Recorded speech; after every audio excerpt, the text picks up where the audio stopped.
तुमने भूत देखा है?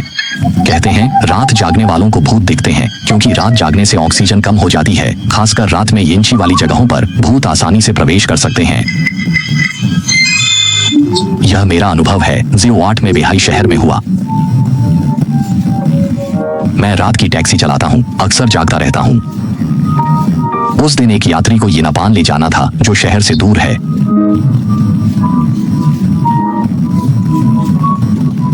फायदा नहीं था पर मैंने मीटर नहीं चलाया।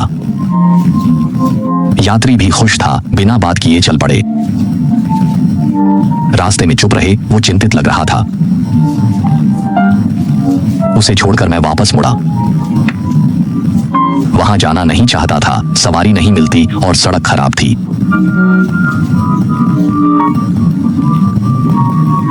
इस तरह मैं सड़क पर वापस चला। दोनों तरफ घास और जंगल था। रास्ते में कोई सवारी नहीं मिली। यिनपान से निकलते ही अचानक कोहरा छा गया। यह अजीब था। मौसम ठीक था, फिर इतना कोहरा कैसे? मैंने गाड़ी धीमी कर दी। कोहरा बढ़ता गया, फिर रुकना पड़ा।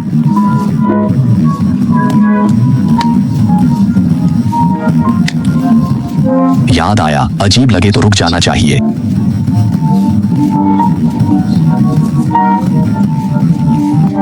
मैं बैठा, सिगरेट जलाई। डर लग रहा था।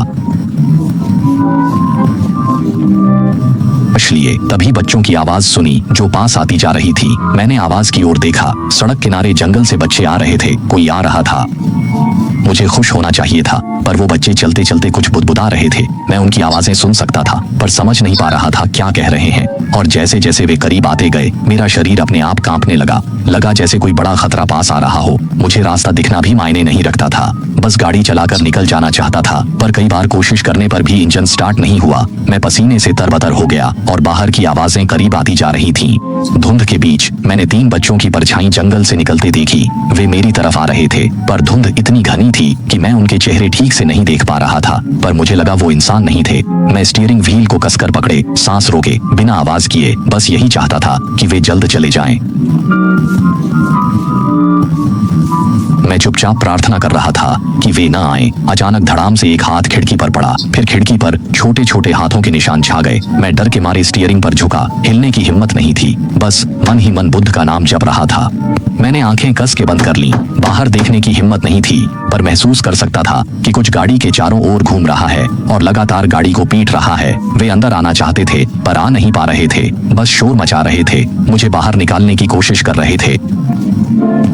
बंद कर ध्यान लगाए रखा। पता नहीं कितनी देर तक यह चलता रहा। खिड़की पर थपथपाने की आवाज लगातार आती रही। तभी एक तेज हॉर्न की आवाज सुनाई दी और वो सारी आवाजें गायब हो गईं।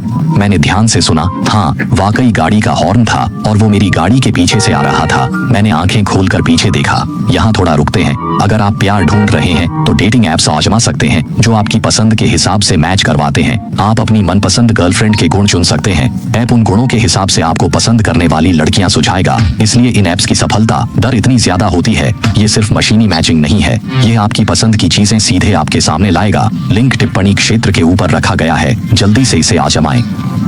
मेरी कार के पीछे एक बड़ी ट्रेन आई। क्योंकि वह ग्रामीण सड़क काफी संकरी थी, मेरी कार सड़क के बीच में रुक गई। उसका रास्ता रोक दिया, इसलिए वह लगातार हॉर्न बजा रही थी। मैं उठा और कार की चाबी घुमाई। बहुत आसानी से आग लग गई। कार स्टार्ट हो गई। फिर कार को सड़क किनारे ले गया। वह बड़ी ट्रेन मेरे बगल से गुजर गई। मैं वहाँ ज्यादा देर रुकने की हिम्मत नहीं की। तेजी से एक्सीलेटर दबाकर वहाँ से निकल गया। क्योंकि शहर तक अभी कुछ दूरी थी और मैं उस समय बहुत कमजोर महसूस कर रहा था। थोड़ा चक्कर सा आ रहा था, शायद अत्यधिक डर की वजह से। मैं वापस नहीं गया, बल्कि सड़क किनारे एक ढाबे में रुक गया। वह एक ऐसा ढाबा था जहां रुका जा सकता था। मैंने रात का खाना नहीं खाया, बस 2 सब्जियां मंगवाई, एक बोतल शराब मंगवाई। पेट भरने और डर को दबाने के लिए मालिक ने देखा कि मैं टैक्सी चला रहा था और स्थानीय नंबर प्लेट थी। फिर भी मैं उसके यहाँ रुका था। उसे थोड़ा अजीब लगा तो उसने मुझसे बात शुरू कर दी। मैंने कुछ नहीं छिपाया, रास्ते में हुई अजीब घटना उसे बताई। मालिक सुनकर ज्यादा हैरान नहीं हुआ। ऐसा लगा जैसे यह आम बात हो। वह मेरे सामने बैठा और एक किस्सा सुनाया। मालिक ने कहा कि वह जगह जहाँ मुझे कोहरा मिला उसे एल्मवुड कहते हैं। कुछ साल पहले वहाँ एक घटना हुई थी। वहाँ सड़क किनारे बड़ा एल्म जंगल था।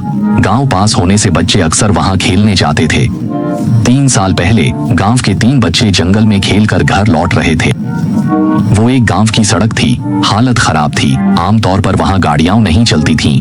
बच्चे सड़क पर खेल रहे थे। किसी को नहीं पता था कि पीछे से एक बड़ा ट्रक आ रहा है। पता नहीं क्यों ड्राइवर ने ब्रेक नहीं लगाया, वो सीधा तीनों बच्चों को कुचलता हुआ निकल गया। ड्राइवर ने टक्कर मारी पर रुका नहीं, सीधा भाग गया। मालिक ने कहा, तब से वहां अक्सर कोहरा या अजीब घटनाएं होती हैं। गांव वाले कहते हैं कि बच्चे ड्राइवरों को डराते हैं। मैंने पूछा, क्या वो ड्राइवर पकड़ा गया? मालिक ने कहा, हाँ, बच्चों की मौत के 7 दिन बाद एल्म वन में एक बड़ा ट्रक खड़ा मिला। ट्रक की खिड़कियों पर छोटे हाथों के काले निशान थे। ड्राइवर सीट पर मरा पड़ा था। किसी ने पुलिस को बुलाया। पता चला वही ट्रक था जिसने बच्चों को मारा था।